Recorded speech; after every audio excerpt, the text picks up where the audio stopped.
اگر کوئی شخص ساری زندگی کوئی ایک نفلی عبادت نہ کرے، فرائض اور واجبات پر اکتفا کرے، سنتوں پر اکتفا کرے، اور ایک بھی نفلی نماز زندگی بھر نہ پڑھے، نہ کوئی نفلی صدقہ دے، لیکن واجبات اور فرائض ادا کرتا رہے، لیکن ساتھ ساتھ گناہ اس سے کبھی صادر نہ ہو، تو باوجود ہے کہ اس نے نفلی نماز نہیں پڑھی، نوافل ادا نہیں کیے، اس کے باوجود انشاءاللہ سیدھا جنت میں جائے گا، کیونکہ گناہ نہیں ہوا اسے۔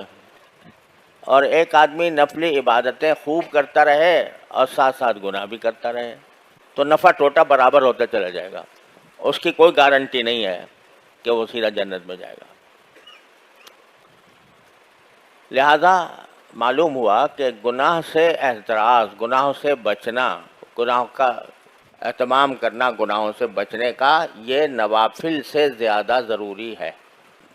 عام طور سے ہمارے دور میں جو فتنے ہیں گناہوں کے، ان میں نگاہ کا فتنہ سب سے زیادہ اشد ہے، اور گھر گھر پھیلا ہوا ہے۔ ایک ایک شخص اس فتنے کا شکار ہے۔ پہلے نگاہ کے غلط استعمال کرنے کے لیے کچھ کرنا پڑتا تھا، کہیں باہر جانا پڑتا تھا، کسی کو سنیما دیکھنے کا شوق تھا تو سنیما گھر میں تو ملتا نہیں تھا، لائن لگا کے ٹکٹ لے کے جاتا تھا۔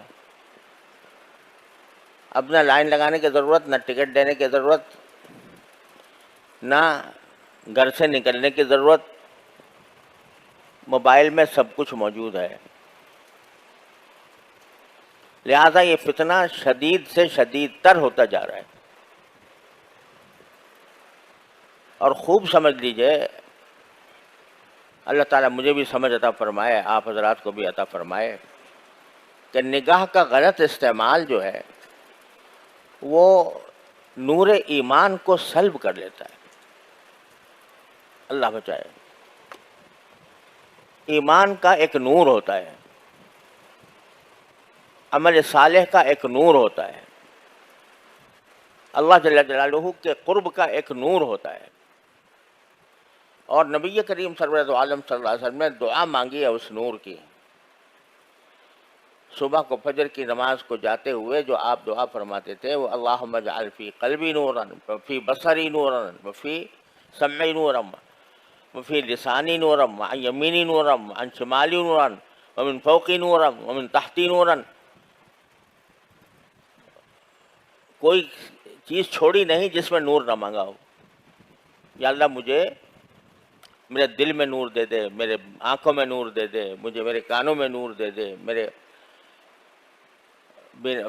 بصر میں نور دے دے، میرے دائیں نور دے دے، میرے بائیں نور دے دے، میرے آگے نور دے دے، میرے پیچھے نور دے دے، میرے اوپر نور دے دے، میرے نیچے نور دے دے، میری زبان میں نور دے دے، اور نور میرا بڑھاتے ہی چلے جائیے، وَأَعْظِمْ لِي نُورًا، اور یہاں تک کہ یہ کہہ دیا وَاجْعَلْنِي نُورًا، مجھے ہی نور بنا دیجیے۔ کیا ہے یہ نور مانگ رہے ہیں نبی کریم صلی اللہ علیہ وسلم۔ یہ کاہے کا نور؟ ایمان کا نور، تصدیق کا نور، قرب الہی کا نور، تعلق مع اللہ کا نور۔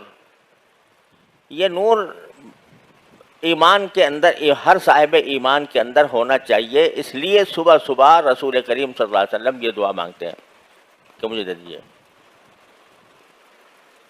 اب یہ نور جو ہے نا، یہ تو گناہ کے ساتھ جمع نہیں ہوتا۔ گناہ بھی کرتا رہے آدمی اور نور بھی ملتا رہے ایمان کا، یہ مشکل ہے۔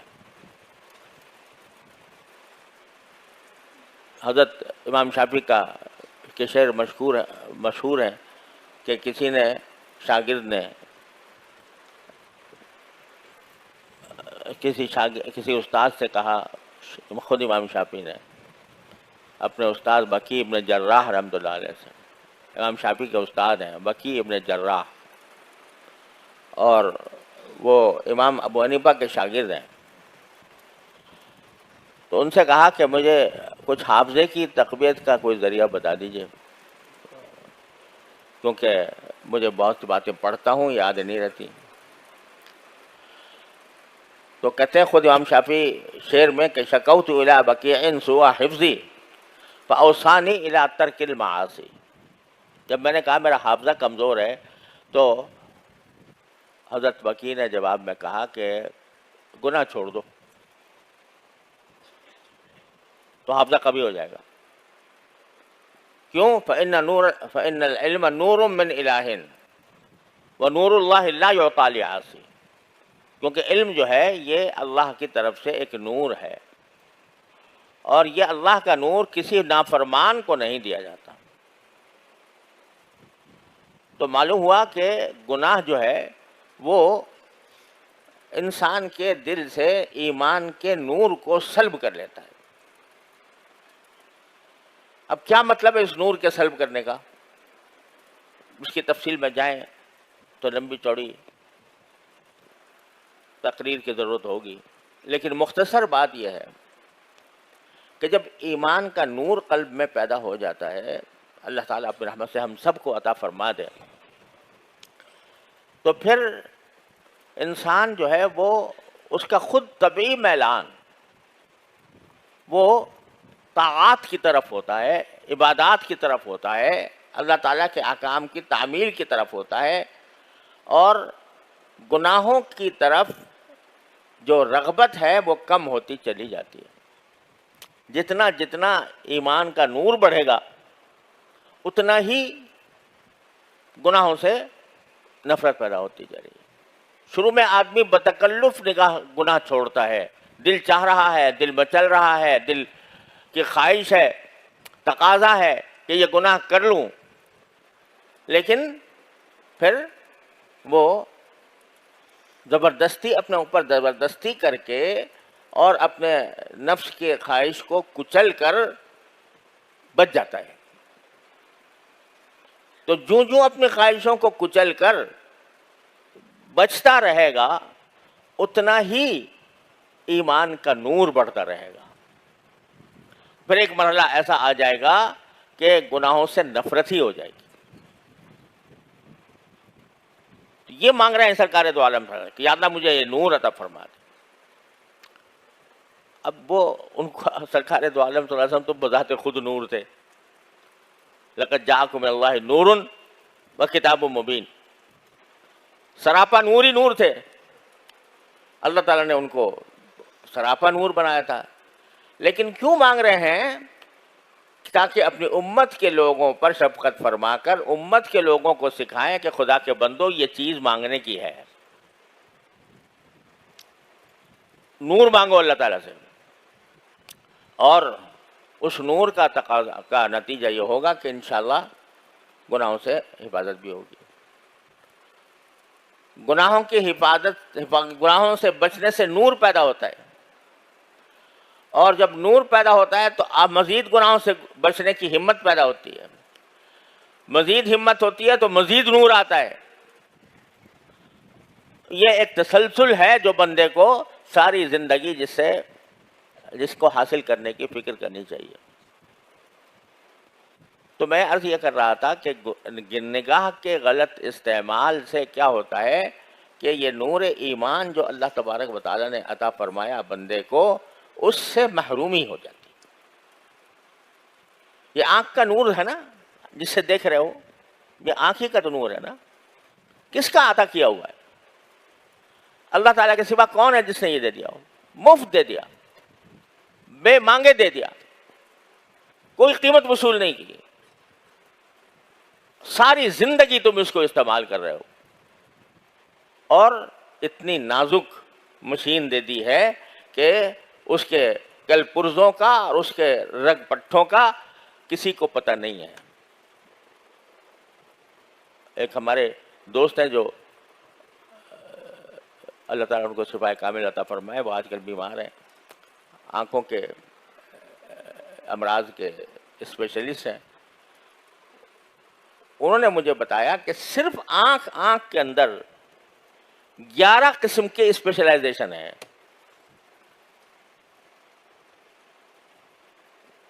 اس چھوٹی سی آنکھ کے اندر جو کائنات بنائی ہے اللہ تعالیٰ نے، اس کائنات کے جو اب تک 11 قسم کے مختلف لوگ ہوتے ہیں، جو کوئی ایک چیز کا اسپیشلسٹ ہے، کوئی دوسری چیز کا اسپیشلسٹ ہے، کوئی تیسری چیز کا اسپیشلسٹ ہے، 11 قسم کے اسپیشلسٹ ہوتے ہیں.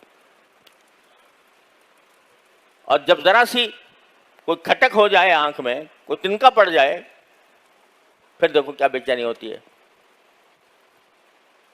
اگر بینائی خدا نہ کرے کسی وقت اس میں کمی آ جائے تو انسان ساری دنیا کی دولت لٹانے کو تیار ہو جاتا ہے کہ یہ میں لٹا دوں لیکن میری یہ بینائی واپس آ جائے. بے مانگے مفت دے رکھی ہے اللہ تعالیٰ نے ساری زندگی، پیدائش سے لے کر مرتے دم تک یہ چل رہی ہے. تو اس کائنات کو، آنکھ کی اس کائنات کو اگر گناہ سے آلودہ کرو گے، اللہ کی دی ہوئی اس مشین کو اللہ تعالیٰ کی معصیت سے آلودہ کرو گے، تو اس کا چاہے تمہاری بینائی سلب نہ ہو، لیکن جو اس کے اندر اللہ نے نور ایمان رکھا ہے وہ سلب ہوتا جائے گا. جب وہ سلب ہو جاتا ہے تو اللہ بچائے انسان کی مت الٹ جاتی ہے. وہ برے کو اچھا اور اچھے کو برا سمجھنے لگتا ہے. گناہ کی ایک خاصیت یہ ہے، خوب یاد رکھنے چاہیے، اللہ تعالی ہم سب کی حفاظت فرمائے. گناہ کی ایک خاصیت یہ ہے کہ انسان کی عقل خراب ہو جاتی ہے اور وہ غلط کو صحیح اور صحیح کو غلط سمجھنے لگتا ہے، اچھے کو برا، برے کو اچھا سمجھنے لگتا ہے. اسی لیے قرآن کریم میں فرمایا ان تتقوا اللہ یجعل لکم فرقانا. اگر اللہ سے ڈرو گے، اللہ سے ڈرنے کے معنی کیا ہے کہ اللہ کے احکام پر عمل کرو گے، اللہ نے جن گناہوں سے بچنے کی تلقین فرمائی ہے ان سے بچو گے، تو یجعل لکم فرقانا، اللہ تعالیٰ تمہیں حق و باطل میں فرق کرنے کا معیار عطا فرما دیں گے، عقل صحیح کر دیں گے تمہاری. اللہ بچائے جب عقل الٹتی ہے تو کوئی انتہا نہیں ہے اس کی. آپ لوگ سب جانتے ہیں کہ وہ لوگ جنہوں نے چاند پر سیارے اڑا دیے، چاند تک اپنی مشین پہنچا دی، جو مریخ کا شکار کرنے کی فکر میں ہے، جنہوں نے ایسی ایسی ایجادات کر دی کہ عقل حیران ہو جاتی ہے، دنگ ہو جاتی ہے. کمپیوٹر نے کیا انقلاب برپا کر دیا، آرٹیفیشل انٹیلیجنس پیدا کر دی، کیا کچھ کر دیا. لیکن یہ سب کرنے کے باوجود، یہ ساری ذہانتوں کے باوجود، جب معاملہ آتا ہے جنسی تعلقات کا تو ایسا معلوم ہوتا ہے کہ بھیڑیے اور گدھ اور بدترین درندے بھی ان سے بہتر ہیں، ہے کہ نہیں؟ اور وہ اس کے لیے دلائل پیش ہو رہے ہیں، اس کے لیے عقلی دلائل پیش کیے جا رہے ہیں، اس کا فلسفہ بیان کیا جا رہا ہے، ساری دنیا میں اس کی تشہیر کی جا رہی ہے، ہم جنس پرستی کی. کیا ہوا؟ یہ ہوا کہ عقل خراب ہو گئی، مت الٹ گئی. کیوں الٹ گئی؟ اس لیے کہ جب فسق و فجور میں بڑھتا چلا گیا تو اللہ نے چل تو بھی دیکھ، تو کتے بلی سے زیادہ تیرے حماقت اور تیری بے عقلی کتے بلی سے زیادہ ہو جائے گی. تو گناہ جو ہے وہ جہاں گناہ عذاب کا اللہ بچائے مستوجب ہوتا ہے، وہاں اس کی ایک خاصیت یہ ہے کہ مت الٹی کر دیتا ہے. وَمَن يُضْلِلِ اللَّهُ فَلَا هَادِيَ لَهُ، جسے اللہ گمراہ کر دے اس کو کوئی ہدایت نہیں دے سکتا. تو اللہ تعالیٰ زبردستی ظلمن تو گمراہ نہیں کرتا کسی کو. اللہ تعالیٰ تو ہدایت کا پیغام دیتا ہے، ہدایت کے راستے بتاتا ہے، گمراہ تو نہیں کرتا. گمراہ کرنے اللہ تعالیٰ کو شوق نہیں ہے گمراہ کرنے کا. ما یفعل اللہ بعذابکم ان شکرتم وآمنتم، اللہ تعالیٰ خود کہتا ہے تمہیں عذاب دے کے میں کیا کروں گا اگر تم شکر گزار بنو اور ایمان کے تقاضوں پر عمل کرو. تو اللہ جل جلالہ نہیں چاہتے کہ تم گمراہی کے گڑھوں میں جا کے گرو، لیکن جب تم خود وہ راستہ اختیار کر لیتے ہو گناہوں کا، معصیتوں کا، اور اللہ کا خوف تمہارے دل سے مٹا دیتے ہو، یہ احساس مٹا دیتے ہو کہ میرا اللہ مجھے ہر وقت دیکھ رہا ہے، تو اس کا نتیجہ یہ ہوتا ہے کہ تم خود گمراہی کے گڑھوں میں جا کے گر جاتے ہو۔